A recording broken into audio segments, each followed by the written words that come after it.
All right, so we're going to talk about some more advanced stuff, right? Okay. So the basics are there. The 100-degree challenge is the basics, right?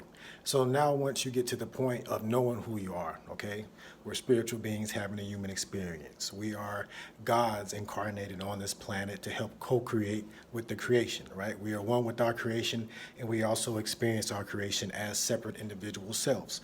But our separate individual selves are small parts of us. The greater part of us is the non-physical part.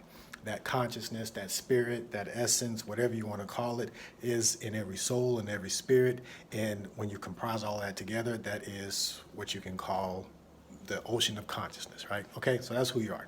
So that's some of the best news that you're going to hear, because that part of you is beyond space and time. It was there before the Big Bang. It'll be there after the Big Crunch, and that's who you are. That's your essence, right? That's the good news. That's what Jesus talked about. That's what Buddha talked about. That's what these spiritual teachers talked about. So why isn't this common news and common sense? So why isn't all of that stuff good news talked about in the mainstream media? Why isn't this part of what we're taught as we're growing up? This is part of our being, right? The human being.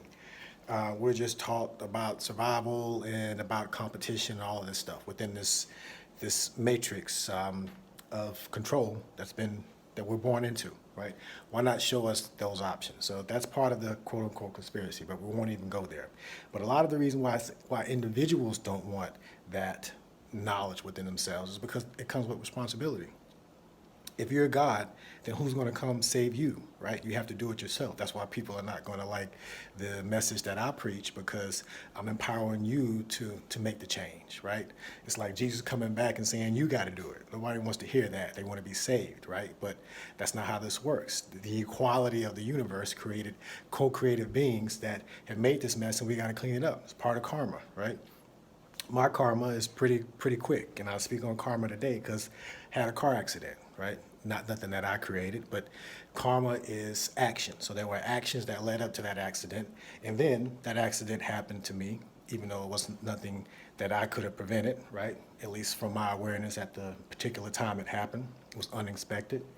But what I am in control of is my reaction to it, right? And now that's my karma, what I'm putting out into the world, right? So karma is action and reaction, just like physics, right? For every action, there's an equal and opposite reaction. Not saying that happens emotionally, but there are actions and reactions, cause and effect in this world. So if you make a mess, you need to clean it up, right? That's our karma. This world is our karma. This is our either doing intentionally or unconsciously by not doing anything.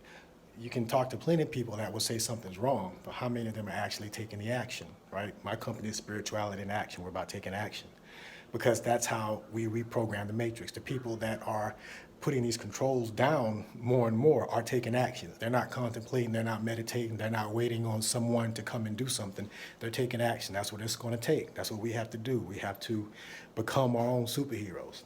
And I'm just one example of that, leader of a leaderless movement. And I'll show you what I'm talking about with this other video that we'll post later. But trying to keep these short, not working. But karma is why people don't want to empower themselves with that information. And that's just part of life, right? Even if you sit and do nothing, you're still making a choice. You're still taking action, even if it's inaction. So why not take the actions that are going to empower yourself, going to elevate yourself, and going to be ones that are going to help the world for yourself, your children, and future generations, instead of sitting and waiting for someone else to do something that we need to be doing ourselves.